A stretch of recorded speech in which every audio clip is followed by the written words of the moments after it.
Time to wake up. It's Saturday morning. Find some milk and cereal. Grab a bowl and spoon. No, a bigger spoon. Head to the living room and take a seat on the floor while Joseph and Chris present to you Saturday Morning Cartoon! Hello, everybody, and welcome to Saturday Morning Cartoon Spoon! There you go, Cartoon Spoon. This is a show where we wake up with the Saturday morning sun, plop down in the living room for the big bowl of sugary cereal, and watch all your favorite cartoons, both old and new. I'm Joseph. And I'm Chris. And this morning, we watched The Tick, if you hadn't guessed already. Dub-dwee-dub-dub-dub-dwee-dow. What was that? That's pretty much the theme song. Oh, I was like, what are you doing? Are you like Scatman Carruthers all of a sudden?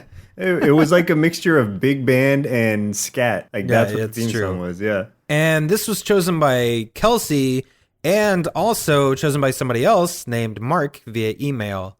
So we had two submitting the same cartoon, which is awesome. This is the first time that's happened for us. Yeah, thanks, guys. The Tick aired from 1994 1996, created by Ben Edlund originally when he made the independent comic, produced by Sunbow Entertainment, Graz Entertainment, and Fox Children's Productions. It ran for 3 seasons, 36 episodes on the Fox Kids network in the US and both TCC and Fox Kids in the UK.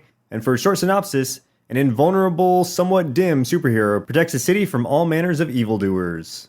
I think somewhat dim is kind of, I don't know. An understatement? Definitely an understatement. Yeah. He's very dim. He's on a different channel altogether, a different wavelength. Yes, I agree completely with that. So, Chris, who are some of the actors who played in this show? Okay, so the Tick was voiced by Townsend Coleman, who you might know as Michelangelo from the original Teenage Mutant Ninja Turtles. We have almost like the whole Ninja Turtle group in this cast, which is a lot of fun. Just wait for it. We have Arthur in season 1 was voiced by Mickey Dolenz, who is actually one of the singers from the Monkees. Yeah. That band that wasn't the Beatles that you might remember.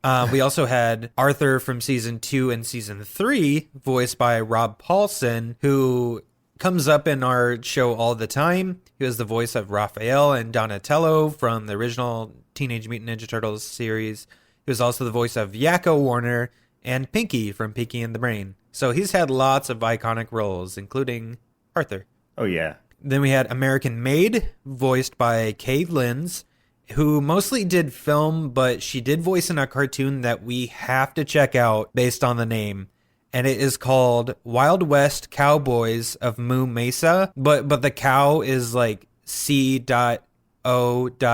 so it stands for something. But there are still cows. I know that because I remember this show. Of Moo Mesa. Yeah, like they're cowboys. Oh, good Lord. Yeah, that's why it's I Moo did not Mesa. know that much. Oh, no. Yeah, we definitely got to do this sometime. Oh, yeah. Because that's ridiculous. Deflator Mouse was voiced by Cam Clark, who was also in the Teenage Mutant Ninja Turtles cartoon. He was the voice of Bebop and Rocksteady. Oh, cool. He also voiced Kaneda in Akira. Sweet. And he's the voice of Liquid Snake. Oh, dang. Yeah, dude. He's got a lot of cool stuff. And then, last but not least, Sewer Urchin, who was voiced by Jess Harnell. And he actually voiced Wacko Warner in Animaniacs. And he's the voice of Crash Bandicoot. Yeah, that's awesome. Like, you could hear, even though it's like a slight difference, you can hear the Rob Paulson in the season 2 Arthur. Oh, yeah, definitely. He also voiced the Terror in one of the episodes that we watched, and I picked up that it was him, like, immediately. Yep. But it's, like, him doing an old man voice, which is really funny, because I'd never heard him do one of those before, and I liked it a lot. I like your old man voice. What about marshmallows? That's my old man voice. That's your old man voice? I don't know. It was kind of like, I was kind of channeling my Deckard Cain from Diablo right there. Oh, yeah. Which Stay a while and listen to marshmallows. People need to go back and listen to the Diablo voiceover thing, but not kids. Oh, man. Keep the kids away from it, please. No Please. kids. So here's a few tasty marshmallows out of our big bowl of Tick cereal, which sounds disgusting. That does sound gross. Yeah. So the Tick was created independently by Ben Edlund, which I mentioned earlier. While he was still in college, he was approached by Kisscom, a New Jersey-based toy licensing and design company, in order to merchandise the Tick. It didn't take off like Ninja Turtles. It still did gain a big cult following due to its absurdist humor and styling. So yeah, so it was intended to be basically the next big thing, and it didn't quite get there, but still, it's great and held in very high regard to fans. That's pretty cool. Yeah, I had no idea. The Tick produced action figures, pogs, t-shirts, hats, party favors, costumes, fast food, giveaways, a board game, and a video game for the SNES and Sega Genesis, which is a very hard video game. I remember playing that. Oh my god, Pogs, man. I forgot about Pogs. Oh, man. You can't forget about Pogs. The 90s are just coming roaring back in my head right now. I had so many Pogs. But I didn't have any Tick Pogs. I had one of the Pog makers, and I would go through like magazines, like like Nickelodeon magazine, and you kind of put whatever picture you want through the slot, and then you press down, and it sticks the page to like a sticky Pog shaped thing, and then you have a Pog with whatever you want. I had a lot of Alex Mack Pogs. Oh, because she was really cute. Her secret world and all. Yep. I'd love to see her secret world. Oh wow. During its original run, the Tick was nominated for several Emmys as well as Annie Awards, 2 of which it won. In March 2008, Wizard Magazine ranked the Tick number 16 on its top 100 greatest cartoons, and in January 2009, IGN ranked the Tick number 6 on its top 100 animated series list. Wow. So this is pretty well regarded. Yeah, the Tick is a pretty well-known cartoon, and honestly, if you were a kid our age, then you probably would have seen it at some point in your life. One would assume. You would assume. Finally, 2 live-action Tick series have been released to date, one being the 2001 iteration starring Patrick Warburton, which lasted only 9 episodes, and the other being the Amazon series that just debuted this year, 2016, for anybody listening in the future or the past, starring Peter Serafinowicz, that also has an appearance by the Terror, whom we will discuss more in the second episode we watched for today's show. Oh, they brought the Terror into the live action? That's cool. Yeah, the very first episode, well, the only episode so far, the pilot. I was going to say, how many episodes are there? Because I've only seen 1 on IMDb. Yeah, it's a pilot. It was like one of these things where it was a pilot competing with 2 other pilots to see which got brought into Amazon Prime. One of the pilots was a Jean-Claude Van Damme. I think it was called a Jean-Claude Van Johnson or something. Yeah, I just saw that on IMDb's main page. Yeah, and then I can't remember what the other one was it was competed against, but hopefully Tick wins out because I did watch it and I enjoyed it. How's it compare to the cartoon? Watching the first episode of The Tick over again, cartoon-wise, there's a lot of tie-ins that it has to that. It's a very different type of show, but there's still the kind of absurd humor, kind of a little bit more action to it. Is the live-action Tick guy just as dumb as the cartoon guy? Yeah, I would say so. I mean, maybe not as over the top, but he's still on a different wavelength altogether. Okay. Fair enough. Yeah, originally the Tick had come from, in the comics anyway, he comes from a mental institution and he escaped it and then goes to protect the city. Whereas in this one, well, we'll talk about it when we get there to the first episode. Do you have any memories of this show, Chris? So embarrassing. I do know of it. I knew of it. I never watched it. There's shame. I don't know what it was. There's just some cartoons that I remember seeing commercials for, and this one was part of it where it just seemed a little over the top, and I was just kind of it seems silly, and I had all these other cartoons I was really into and just didn't make time to watch it. There's probably another cartoon on another channel I was watching instead. So that's my excuse. It's no excuse, and I'm very ashamed of you. But I never even knew that it was actually from a comic. I had no idea that there was a comic until you literally just told me. Oh, really? Wow. Yeah, I had no idea. I knew about the live action shows, both of them. Didn't know there was a comic. A comic created by a college kid, so that's awesome. Good job, college kid. Right. Well, I remember being a big fan of The Tick when I was a kid. So much so, I would say that it may have been one of my favorites as a child.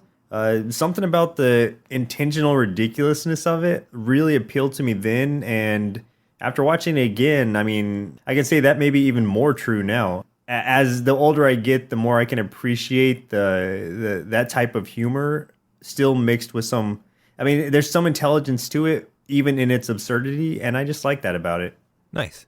But yeah, let's jump into the 3 episodes we watched for today's show. Very first episode, highest rated episode, and finally a random listener chosen episode. Order may vary depending on how these episodes fall chronologically, but of course we have to start with the very first episode, being The Tick versus the Idea Men, Season 1, Episode 1, where the Tick arrives in the city, and shortly after meeting Arthur, his sidekick-to-be, is called into action to foil the evil plans of the Idea Men. Yeah, that happens. Yep, those are all things that do happen. Yeah, those are things. So he starts out, like, just to go back to what I was saying about him being in a mental institution in the comics, he starts out here at a convention for the National Super Institute, which basically determines which city superheroes or superheroes to be will be protecting through some sort of, like, a random selection. I like this because it's like a convention going on in, like, Reno. And it reminds me of almost like a little crappy beauty pageant thing, but it's a pageant for people like being superheroes, like you said, to determine where they get to go. And I thought the whole idea of that is just hilarious. And there's a panel of judges and all kinds of stuff. And he wheels in this big monstrosity of like a torture device to like prove how tough he is and stuff. And he gets in it and it just totally backfires. Like, it has all these, like, saws and just all kinds of weapons on it. But the only thing that it does is hits him in the head with a hammer and then drops a bomb on his head. And it explodes. Yeah. And the bomb explodes and blows up the whole room, basically. So the judges just, I mean, they just select the city and off he goes. Yeah. That is the city. The city! Yeah, the city is literally called The City. And the Tick is an interesting character because he is invulnerable. He's basically Superman without flight. Because or presumably, brains. Or brains, yeah, he can't really be hurt. I mean, he can be hurt because he feels things, but he can't be like killed or destroyed or anything. It seems like, as the invulnerability would suggest. But he's constantly just spouting off phrases of some sort or morals that you should take from this, even if they're completely unrelated to what just happened. One of my favorite things that he said at first was he's going to pound two-fisted justice into the mouths of criminals. He's got the best one-liners. It's so good. Yeah. And then we get to see the introduction to Arthur, who I absolutely love this. But she's just an accountant. He's not with the Tick yet. He's an accountant at work, at his law firm. But he's wearing the moth suit, but without the wings. So he just looks like a rabbit. Yeah. And like... his boss comes up and is like basically telling him he's fired for wearing his bunny outfit. Cracks me up that he's just wearing it to work. Yeah, he's just wearing it to work. Nothing's wrong with the work that he's doing. His boss says he's just being a distraction to the other employees. He's creeping everyone out. Yeah. But yeah, I thought that was hilarious. And I don't know what the reason for it was, but in the background through the window, you can see the chameleon guy. He starts like crawling up the glass window. Oh yeah, the caged chameleon. Yeah, and then it's just, they don't do anything else with that, at least not at the time. Yeah, there are all sorts of superheroes in this show. Oh, we get to see so many. It's cool. Like, some of the popular ones are Deflator Mouse, who is basically Batman, but a mouse. Well, I mean, the reason they call it that is because Deflator Mouse, I think it's French, and in French that would be the bat, basically. I think it's German. Oh, German? Yeah, it could be that. And it is a type of like, I'm pretty sure it's supposed to be a type of like mouse or squirrel, like a flying, like I think it's like some sort of like flying creature like that. Like, it can hop from tree to tree, but it gets like little wing things when it opens its arms up. Yeah, it could be. I mean, I guess it depends on the translation. It's either supposed to be a bat or a squirrel or a flying mouse or something. I don't know. Yeah, something like that. He's just very, he's kind of a wuss and really, he really is, but he's so funny. Kind of a pansy more than anything. I haven't heard that for a while. Pansy. Sewer Urchin is essentially Dustin Hoffman from Rain Man, but he's a knockoff of Aquaman. Right. In the old Aquaman, the old perception of Aquaman where he only seems useful when he's in the sewers. Right. Like Aquaman only seems useful when he's near the water. Yeah. previous Aquaman anyway. Then we have American Maid, who is basically a mix between Captain America and Wonder Woman. She's probably she's really most actually heroic one of the group. Yeah, she's pretty BA, honestly. Like, she kicks some butt. Like, in multiple episodes. With her heels, she's able to throw those, and those are basically projectiles. We also could see a couple other random heroes, like Bipolar Bear, who, like, starts to get out of bed to, like, go save the world, but then he's like, but no, I can't go outside, and just gets back in bed. And, man, I was really sad because I've been working on another project and thought I came up with the name Bipolar Bear. And then I saw this and I was like, no, because I really wanted to use that for something else. I might still, but whatever. We also got the Lemming who jumps off of a roof, and then the Human Bullet, which was my favorite because they did a great callback joke with this one later on. The Human Bullet is great because you see him throughout the series, but in the first episode, he essentially has a portion where he's blasted off. Oh, what does he say? Like, fire me, boy, or something? Yeah, he jumps in this cannon and has, I'm guessing it's supposed to be his son, like, run out and light this cannon. He's like, fire me, boy! And then he lights it and just shoots off into the air. He's just flying through the air through the entirety of the episode. What they're firing towards, what all these heroes are going towards, is these idea men. They're in suits and steel helmets, and they look cool enough, but in those helmets, you can't understand what they're saying at all. Like, nobody can. They're just mumbling. Yeah, it's just like... The Tick seems to understand them, though, a little bit. Right. They had a bomb planted at this dam, and they said that they were trying to say they would blow it up unless the mayor gave over, like, so much money. But, like, the news crews are trying to record them, and no one can understand them. So one of them shoves the other one out of the way and just has a sign that says it on there because no one can hear them. Oh, yeah. Oh, also, there's one of the other heroes is Big Shot, who's basically a Punisher knockoff. Yes. I love Big Shot. He was my favorite. He's hilarious. I mean, he's got so many giant guns on him and is... a he's veiny so neck sensitive. and everything. He's very sensitive. He's shooting up everything, and then I don't remember. He shoots it all up to look like a skull, like his symbol. And then at one point he gets to the dam and he's like shooting everything, and I don't remember exactly what stops him, but then he starts crying and he's like, "Why don't you love me, Mom?" Yeah, he runs out of ammo. Oh, that's it. And then, why didn't you love me, Mom? He just starts crying. Well, he meets Arthur before he ends up heading to the dam because he jumps off of a roof, lands right in front of Arthur, who just got fired and is just walking down the street. And Arthur's like, "Oh, a superhero." And then the Tick basically says, "Hey, you're going to be my sidekick," kind of thing. They go back to Arthur's apartment, and the Tick thinks everything is going to be some sort of hidden, like there's going to be a hidden layer inside there. So he's like grabbing things and pulling on them, thinking he'll uncover like the headquarters, but he's just breaking everything, which that cracked me up. I thought that was really good. That was a good gag.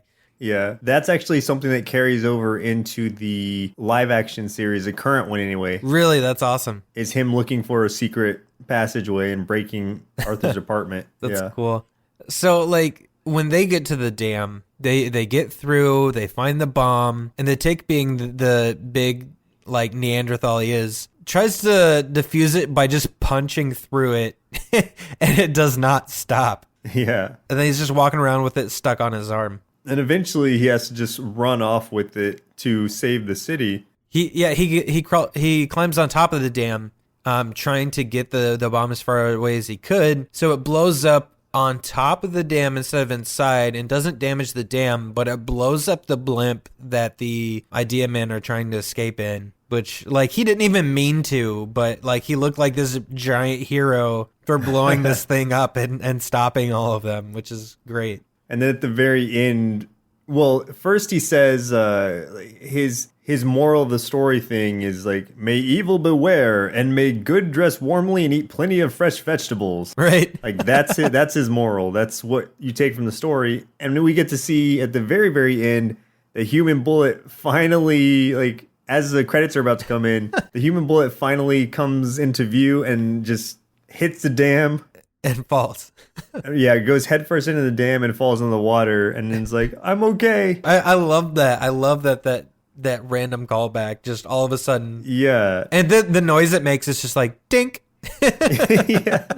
That's a gag that the setup was the entire episode, and Yeah, you finally get to see the payoff. I love when shows do that. That's so good. Hilarious. So the second episode we watched for today's show was The Tick versus Arthur's Bank Account, and this was chosen by... This was chosen by Mark. Okay, so Mark chose this one for us. Thank you, Mark. Thanks, Mark. The Terror meets the Tick for the first time and tries to take over the city. Yeah, that does happen too. Mm-hmm. This is the one where the Tick actually, or where the Terror actually comes into play. The Terror is like an old supervillain who had been around for years and years and years. He's like a classic supervillain. Yeah, he was friends with Joseph Stalin. Yeah. Well, not Joseph Stalin. It was Stalingrad or something. Well, he was a graduate. He was friends with Stalin, but then he ends up getting Stalingrad, who he thinks is still Stalin. I love how this opens. It's just, it doesn't really have a whole lot to do with the episode overall, but the opening was just really funny, where you see this father and son fishing on a lake, and all of a sudden the water starts getting really rough. And it's this big, like, underwater, like, base that's coming out, kind of like from the old Super Friends. Oh, it was like the old Legion of Doom kind of base sort of thing. It comes out of the water, and it's, like, underneath this boat and going up in the air. And the father's just still fishing. He's like, water's getting choppy. And just the son's like freaking out, and it gets away from him and just kind of, it crawls off into the distance. And the little kid's like, Dad, did you see that? And he's like, nope. Like, it was just such a silly little joke that had no consequence to the show, but I loved it. That was the introduction to the Terror coming back in his spider tank. Yeah. And he had been around since 1903. And we actually get to see him punching President Roosevelt at one point. Oh, and the Mount Rushmore thing. That base goes up to Mount Rushmore, and a giant like fist comes out and starts punching Roosevelt's face on Mount Rushmore. Out Mount Rushmore. Yeah, and it's like it's not even like doing any damage. It's just lightly punching it. Just boop, yeah. Boop. It's so funny. So like the big thing of this episode was the Tick decided he needed lots of gadgets and merchandise, and the Tick has no money himself. So he took Arthur's credit cards and has been buying tons of stuff. Like he buys a signal that looks kind of like the bat signal, but when he brings it to the mayor's already got like 4 from other heroes, and he's like, they barely even work. Like, we have your cell phone. Yeah, because a cloud has to be passing conveniently right as you need the symbol to go off. Exactly. Yeah. And he's like, we've got your cell phone number. And he's like, oh. This is also where the Tick comes up with his catchphrase too. Well, so he had like bought all these other gadgets and stuff too, like that were useless. And then, they're like talking, they're sitting in the living room eating cereal and talking about how they need a catchphrase, and the catchphrase is born because he has a spoon. Yeah, Arthur's catchphrase, when he's trying to come up with one, he's just like, not in the face, not in the face. Right, exactly. But yeah, it's like spoon. It's the origin of spoon because it's what's in his hand. I'm surprised it didn't show up until the very last episode of this season. Yeah, for as synonymous as it is with the Tick as his catchphrase, it is surprising that it went the entire season, because this is episode 13 of the first season, which is the last episode of that season. So, yeah. And because like that's something that's one of the few things that I know about the Tick is that he says spoon. And I didn't understand where it came from, but I figured that it was, just been part of him the whole time, but I didn't realize that it hadn't been. This is the origin of it. I'm glad we actually saw it because it makes sense now. Right. So what we get to see is the Terror in his secret base talking to the other supervillains who are with him. And we get Toonla, who is like some sort of alien bent on destroying humanity. Yeah. And he straight up says, like, I'm going to destroy you all, and starts laughing. And the Terror starts laughing too. I'm like, you're included in that, because he's saying he'll destroy all humans. I think it's a girl, Toonla. Oh, I think you're right. I think it is a girl. Then we get Stalingrad, or Joseph Stalin. who is the graduate who is a Joseph Stalin imitator, man-eating cow. I love man-eating cow too. My favorite one was the human ton and Handy. Handy's the best. It's kind of like the ventriloquist and Scarface, but Handy is just a green puppet. Just a little hand puppet, yeah. The human ton is kind of a moron, but Handy has a completely different voice, is super intelligent, and just, it cracks me up, that whole thing. That was great. Yeah, that was just a good gag. And Handy's voice was hilarious. Yeah, right off the bat, he's like undermining the terror and all kinds of stuff. Because of, like you were talking about earlier, the Tick putting all that stuff on Arthur's credit cards, he maxes them out. Then Arthur gets so furious, he gets super upset with them, so he kicks the Tick out. Yeah. And the Tick goes up to a tower and just starts singing songs about being blue. Yeah, he does. And he does it twice in this episode, too. Just keeps singing the same song. So then Arthur's like, has to try to reason with the Tick to go stop the bad guys. But Arthur doesn't really want to talk to him himself, so he calls his sister Dot, and has Dot try to go talk to him, and Tick's just really not listening at all. And this whole time, the Terror and his cavalcade of villains are trying to destroy the city, basically. The other heroes are like trying to fight back and not doing very well. Oh no, the other heroes are terrible. One of my favorite parts is when the Tick does finally come out and decides to fight back, where he's fighting the human ton, and Handy tells him he's like, "Don't just stand there, eat his head." So he starts chomping on Tick's head, trying to eat him. And then Handy's talking at the same time. And he's just like, "He's eating, I'm speaking. He's eating, I'm speaking. How do we do it?" Yeah. It was like he was doing a ventriloquist show thing. Right. That was really good. Arthur actually comes to the rescue and takes Handy off of Human Tun's hand and just starts stomping on it. And he faints. Yeah. And Arthur he destroys that puppet. Like one of the eyeballs pop off and just keeps stomping on it.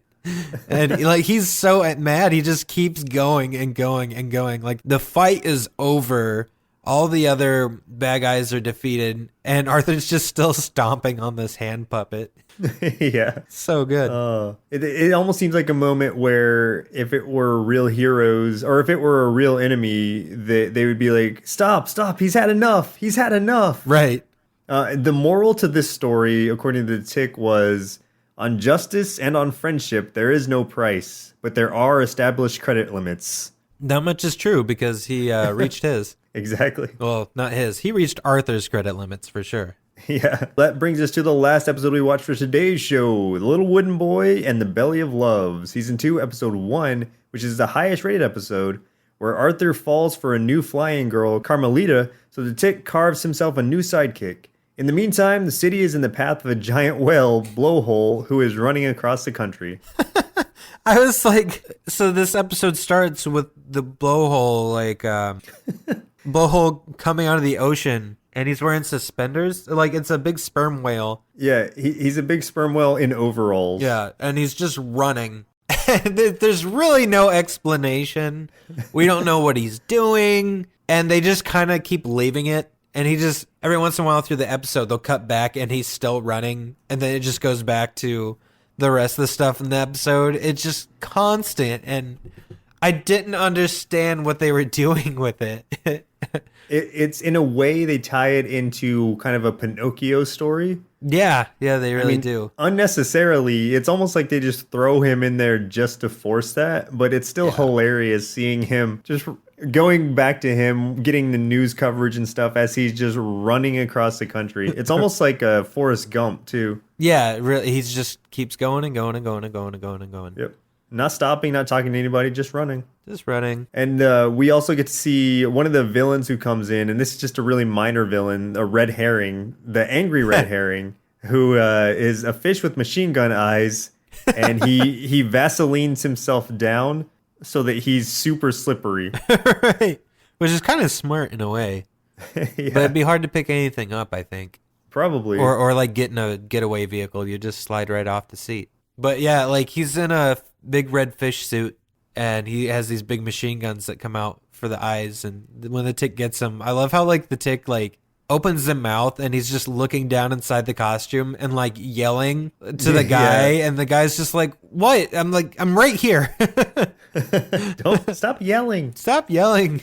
And this whole time, a woman in a moss suit is flying over and kind of watching their battle. Right. And we come to find out that that is Carmelita, who is looking all over the world for Arthur because she does have a similar suit to his, which we later find out was made by her father, both of those suits. Yeah, it was a pair, and they were made that way for a very specific reason. Yet we find out after we see her watching the tick and Arthur, and she starts heading over to him. We find out there's a group of Swiss villains, like literally they are Swiss, and their weapons are giant Swiss Army knives that just have all kinds of random gear.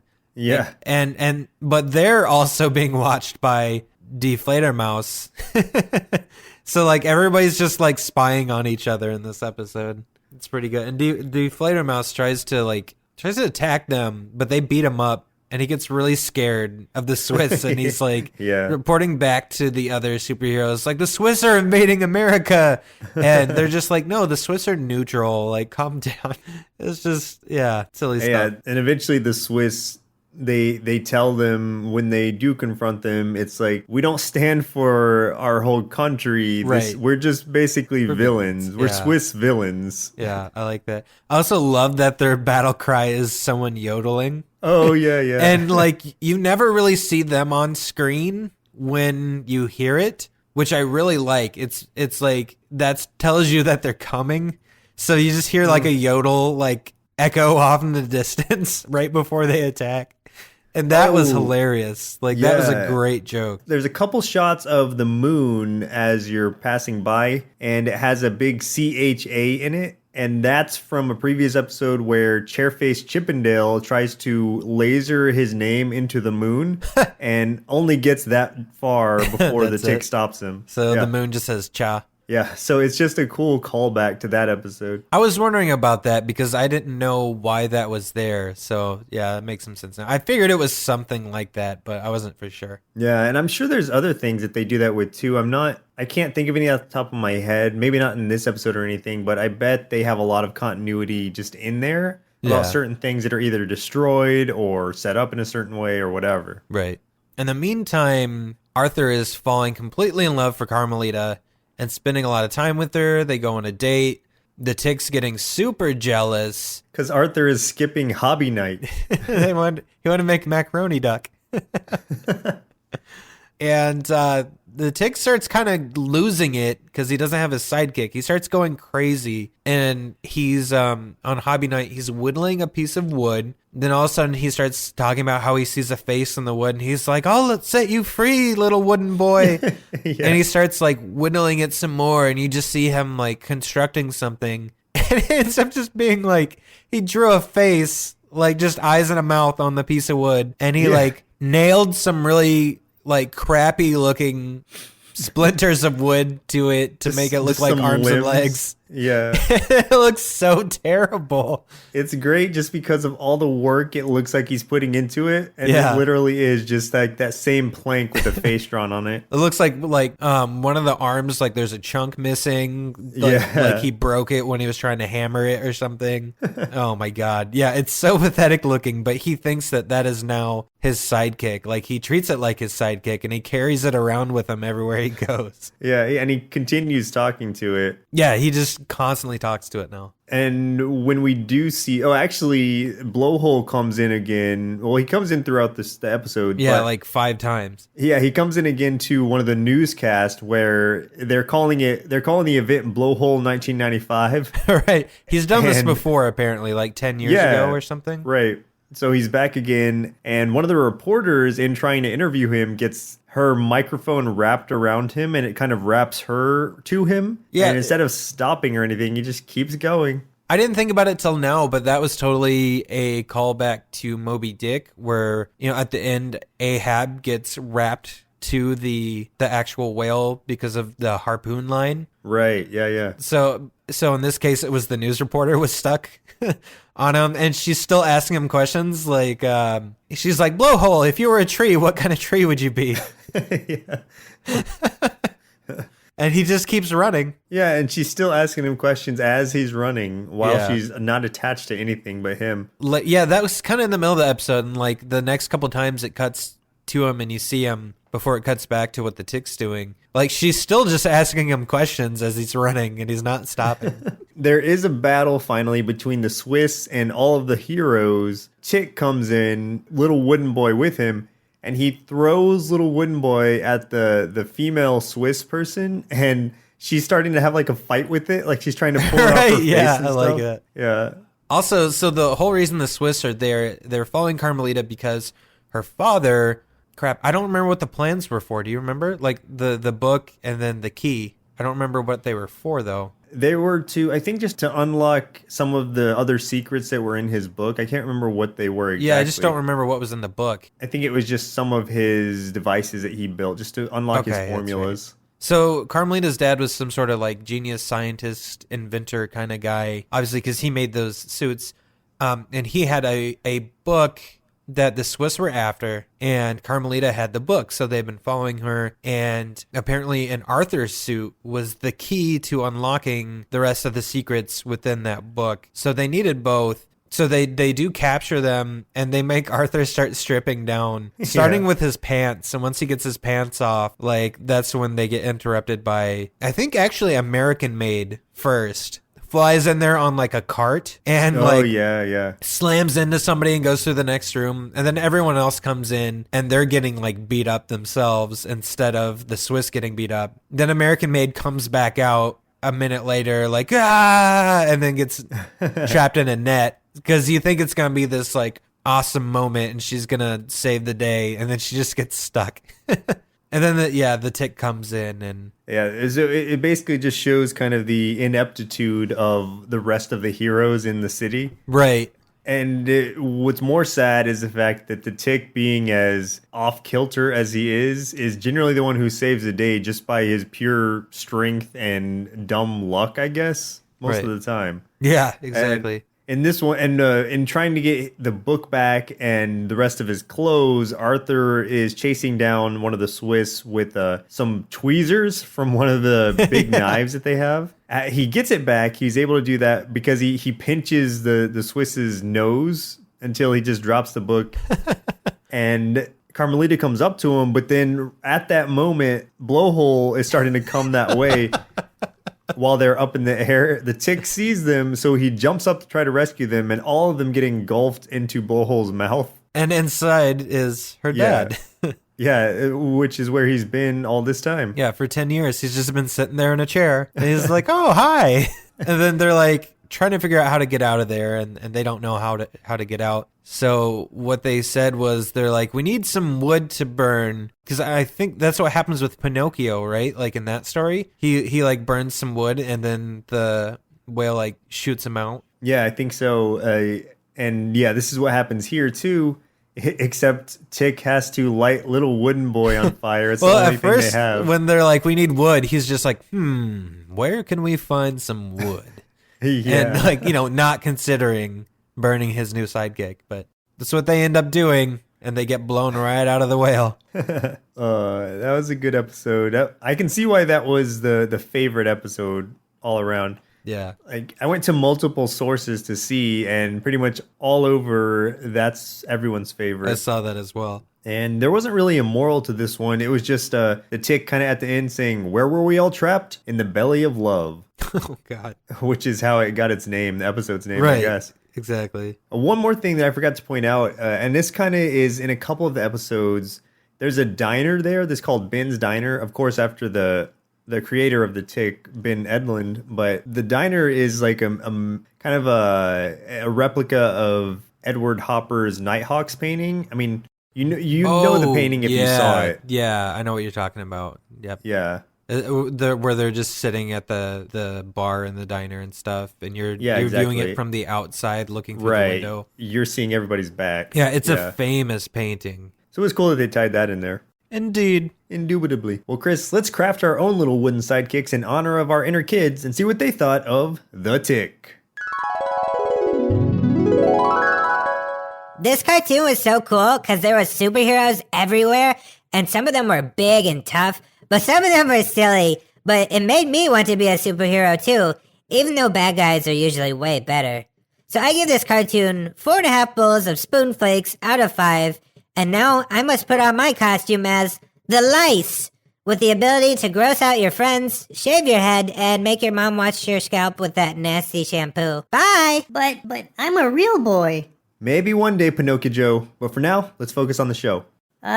Okay. Well, in a sea of superhero cartoons that take themselves too seriously, the Tick stands out and shines for exactly the opposite reason. Arthur plays a very relatable straight man. Many of the side characters are perfect comical homages to pop culture figures, and the villains are both memorable and hilarious in their own rights, which all fit right in with the Tick's over-the-top antics. Overall, this show definitely deserves 5 big bowls of Spoonful of Justice cereal out of 5 from me. Go watch it! Fork! Sorry, trying to work out my own battle cry. Butter knife! So proud of my little wooden buddy. Hopefully the magical bug I sent to act as his conscience, Timothy Termite, will serve him well in his adventure to boyhood. I foresee nothing going wrong with this situation. Nope, should be a perfect match. Yeah, my persona of the lice was short-lived because you'd be surprised how many lice there are out there. Feels like everybody's got lice. So do you have any final thoughts about The Tick? I mean, nothing really that I haven't said already. The Tick was such a great show. I still really like it, and I think I'm going to watch, since it was only 3 seasons, I think I'm going to watch the whole thing over again. I've seen it all before, but I enjoyed the jokes then, and I enjoyed them when we watched them again. It was fun, and it was just ridiculous, and that, I think, there's a charm to it. So please, just go check it out if you haven't already. Yeah, I went into this not knowing if I was going to like it or not. Like I said, some of those cartoons from that era that seemed a little over the top were something that I kind of strayed away from, or I just had other cartoons that I was watching at the time and just assumed that they were better. So I never really gave it the time of day, and now I really wish I would have, because I think this is something I would have really enjoyed, especially with the large assortment of random superheroes and villains that are really goofy and that they poke fun of the whole genre really well. I don't know if I would seek out watching the rest of it myself, but you never know. I mean, there's a lot of things I did like about it. So, and it did make me laugh. So we'll just have to see. So thank you, Kelsey and Mark, for recommending this, both of you. It was something I had wanted to watch eventually anyway, so this was a perfect excuse to do it. Yeah, you had been talking about this for months. Probably since we first started this show. You've been talking about it for a long time. We have to do The Tick one day. And finally, we've gotten to. Finally. Well, listeners, it looks like our milk supply has now run dry, so it's time for us to say goodbye. And next week, we'll be watching Ruby, submitted by Alicia during San Diego Comic-Con in like June or something. Sorry. Never heard of it, so that should be interesting. Yeah, it's done by Rooster Teeth. So that'll be cool. I like Rooster Teeth. You know what? They're fun. That's one of those things where I never really got into. I'd heard that name, but I could tell you nothing about it at all. You don't know Rooster Teeth at all? Nope. It'll be your chance to educate me. Yeah, all I know is Red vs. Blue, man. I haven't watched any of the other stuff, but Red vs. Blue is the funniest thing ever. Oh, I just know that's a Halo thing. Yeah, that's it. Oh, it's so good. And Alicia is a buddy of ours, and she's fantastic. So thank you, Alicia, for recommending this to us. She cosplayed as a character from Ruby during Comic-Con. Oh, wow. So it was really cool. Okay, well then, all the more reason to watch it. I like Alicia, so maybe I'll like the show. I Yay! hope so. But once again, I'm Joseph. And I'm the light. I mean, I'm Chris. And we'll see you next Saturday. Spoon! Fork! Can we... How about spork? On a count of 3. Let's do it at the same time. 1, 2, 3. Spork! Presented by Nerdsloth. A place for lazy nerds. If you like what you heard, consider donating at patreon.com/nerdsloth so we can continue bringing you quality shows. Be sure to also leave us a review and share your favorite episodes and clips on social media. If you're looking for more content, visit us at nerdsloth.com.